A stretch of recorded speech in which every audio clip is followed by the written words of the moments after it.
How do expert entrepreneurs, as opposed to novices, make startup decisions to reduce personal risk, acquire resources, and develop partnerships? What can we learn from those entrepreneurs who have multiple years of startup experience, with both successes and failures, to chart our own entrepreneurial journeys? Professor Sara Sarvathi and colleagues offer refreshing insights and a set of thinking tools or heuristics that anyone could pick up and use to start doing entrepreneurship without the need for any heavy-duty business planning. We have learned that starting up businesses can be risky. Failure rates across the world in different industries remain quite high. Only the most resilient entrepreneurs survive. Using effectual reasoning, we can reduce the cost of failure to a level that you don't lose the shirt on your back and are in debt for life, so that you still have the option to restart the process after failure in the same or another industry and keep doing it until you succeed. Remember, your first try in starting up a business will most likely lead to failure. This is the norm. If you book the trend, great, but think about it. What if you don't? Will you have it in you to do it again? Rest assured, if you use the 5 principles of effectuation in the intended manner, having understood them properly, you certainly will be able to, no doubt.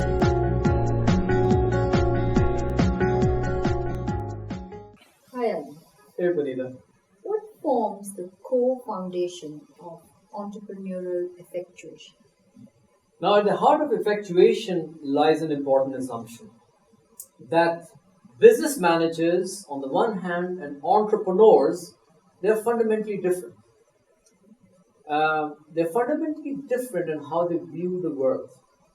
Okay? Entrepreneurs and managers not only view the world in diagonally opposing ways, but also behave differently when it comes to evaluating opportunities, the risks involved in taking any action, and finding who to work with. Managers use something called causal logic, which relies on causality or cause and effect.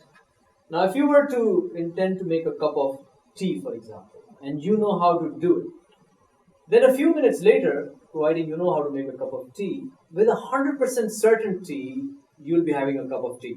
Not coffee or a milkshake. It will be a cup of tea.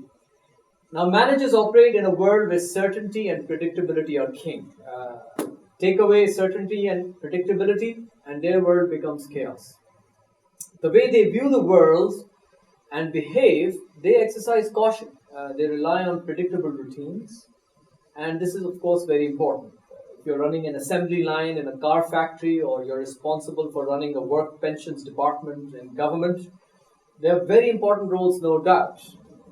But such a managerial approach would be disastrous if you were wanting to start a business. Expert entrepreneurs, I'm talking about expert entrepreneurs, not novice entrepreneurs, they view the world differently. They believe it is impossible to predict the future because of too many complex and interacting variables. Things that lie outside of our control, which can have a deep and meaningful impact on what we are trying to do. So why try and control it? So they use past experience as a way to predict the future. But then the problem is that this could be a bad idea. Expert entrepreneurs actually try and avoid doing that. Just because your strategies and tactics worked last year and the year before and still going further back, there is no guarantee that they would work in the same way in the future and in a different context. Can you explain this problem of prediction in entrepreneurship? When it comes to predicting the future, it is well understood in the philosophy of science that it is fraught with difficulty due to the problems of induction, the problem of empiricism, the third body problem, and so on. In developing any predictive model, we have to consider the knowns and the unknowns. Okay, knowns and the unknowns.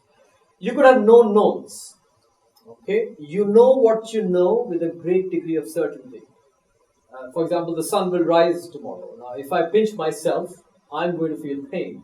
The amount of money in my bank account. These are known knowns. Then there are known unknowns. Okay, I know what I do not know. This is, I'm aware of my own ignorance. I know that I do not know, for example, the amount of money in your bank. Okay, or the number of hair follicles in my beard. But This is important. I can know this information. I can know this information. It is knowable.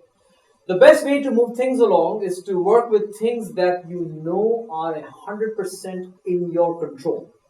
The money in your bank account, the skills you have learned over the years, the connections you have made with people who are willing to take a bet on you. And go create a future with these interested agents. Okay? You cannot, under normal circumstances, do it alone. The norm is that it takes 2 or more individuals to get a new business off the ground. Analyze the startup history of some of the best firms in your home country, and you will find evidence for this. So entrepreneurial individuals over time become very proficient in starting up businesses, but they would certainly need the help of managers to grow and then scale their businesses. So at one point in time, an entrepreneur needs to stop being an entrepreneur and become a manager. And this is the transition which entrepreneurs find quite difficult to do. You can either be an entrepreneur or a manager, not both. Problems start to arise when we start dealing in the world of unknown unknowns. So we have looked at known knowns, known unknowns, and then unknown unknowns. This is, I do not know what I do not know. These are meaningful pieces of information or events that can impact me, but I'm totally oblivious of their existence. So let's do a thought experiment. Okay, Bonita. And for this, I give credit to effectuation.org. Imagine 3 urns or jars. Jar A, Jar B, and Jar C. Jar A is transparent. You can see through it. I put 2 colored sweets in there. Let's say red sweets and yellow sweets. I ask you to look into the jar and make a prediction. Red or yellow? One red, one yellow. Okay, well, you've got a 50-50 chance of getting it right? If you close your eyes, draw out a sweet, you'll get either a red sweet or a yellow sweet. This is a future under near perfect conditions. Consider the second urn. This is translucent. You can somewhat see through it. You can see some colors in there. And I ask you to make a prediction. Say about sweets. And you say, let's say... Red or yellow. Red or yellow. Okay. And you close your eyes and you draw a red sweet. But now you know that there are red sweets in that urn. You put that aside, then you make another prediction. Blue sweets, and out comes a pink one. But now you know there are pink sweets in there. Then you make another prediction. Let's say yellow sweets, and out comes a brown one. After about 100 odd draws, you will be fairly certain that there are 6 colored sweets in there, no chewing gums or lollipops or anything like that. This is a future under imperfect conditions. Now, consider the third urn. It is opaque, you can't see through. Now, looking at your past experience of drawing from these other 2 urns, you make a prediction. Let's say you say yellow sweets, and out comes a stapler. You think to yourself, why is there a stapler in there? If there's a stapler, then this must be about office supplies. And then you make another prediction. You say punching machine, but out comes a hammer. And then you say, why? A hammer in there? And then based on a hammer, you might think this might be about tools. So you say screwdriver, but then out comes something totally different. Let's say a fuse. So the point is that the items in the opaque jar are totally random. Okay? Your ability to predict what would come next does not improve by your history or your experience of previous draws. This last urn is your unknown unknowns. Yeah. Is there a difference between the causal and effectual ways of starting a new business? I often ask my students, say you have a friend who is interested in starting up a business, let's say a restaurant, and she asks you for advice, and you've just completed a course in innovation and entrepreneurship, so you're the best person to ask. What would you say to her? What would be a good advice?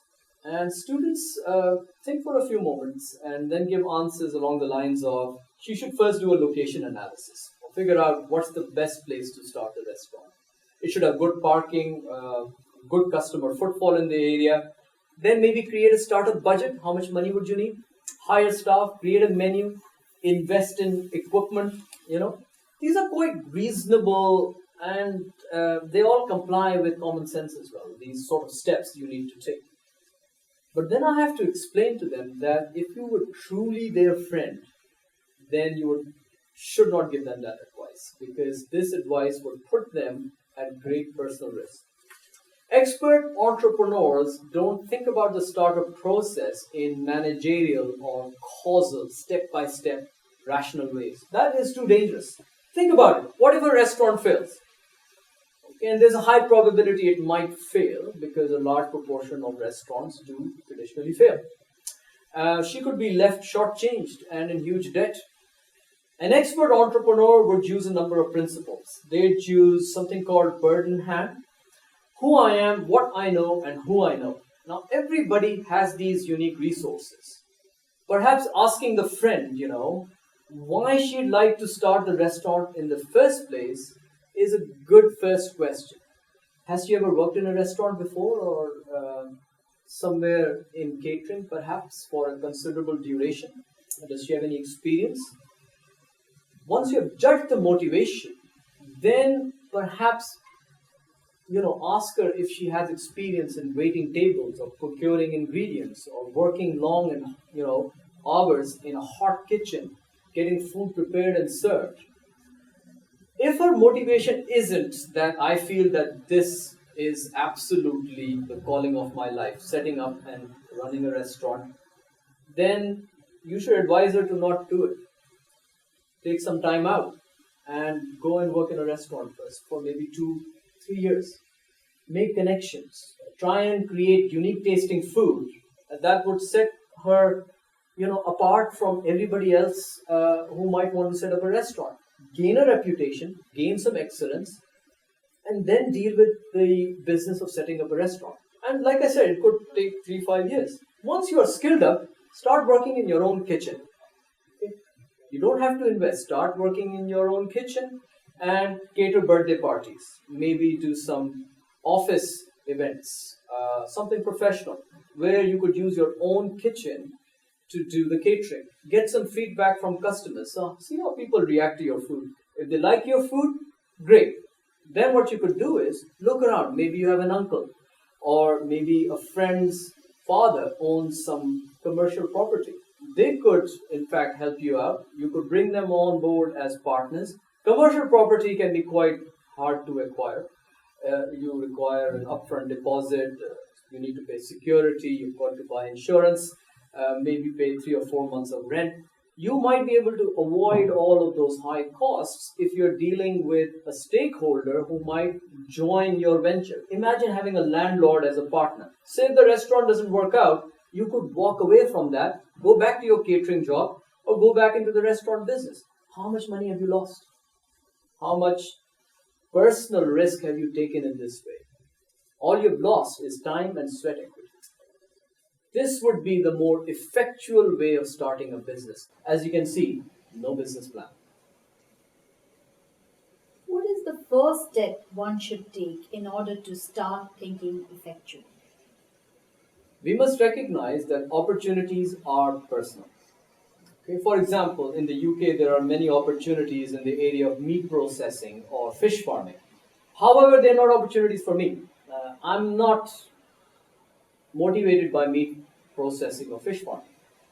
You can make a lot of money in these areas. These are not aligned with my bird in hand. Who I am, what I know, and who I know. It is clear I don't have a passion for these things. I have no skills in the area. But fish farming might be an opportunity for someone who has a qualification in aquaculture or a family business in seafood distribution. So that's the first thing. To figure out new leads or opportunities, a very good starting point is to conduct a bird-in-hand analysis on yourself. So there's a bird-in-hand template. You can use that to generate new and personal ideas. Start by thinking about who I am. And this is a metaphysical question. Okay, it's the sort of question that some of the most brilliant minds in transcendental philosophy have proposed answers to. So think about who I am, and this could include your ethical and moral stances, things you are not comfortable with, perhaps anything that impacts the environment negatively or might involve labor exploitation. Your beliefs about life and its higher purpose that are important to you and which signal deep inner meaning. Things that make you angry or make you get out of bed in the morning. So you've got to think about who you are and your true passions and the qualities that you value in yourself and others. That could be loyalty or the desire to be widely respected or known. So this is an internal conversation with yourself. Then you've got to work through what you know. Your skills gained through education and in the school of life, of course. There are a lot of things you can't learn at school or college. You've got to learn through experience in life. Perhaps you're very knowledgeable about Pokemon cards or makeup artistry or even skateboarding. Okay, list down all possible things you know. For example, you could also know that there is a great need for a quality food delivery service in your city. Or I know that the import duty on plastics has just been lifted and my family runs a small recycling business. So this is also a piece of information that you know.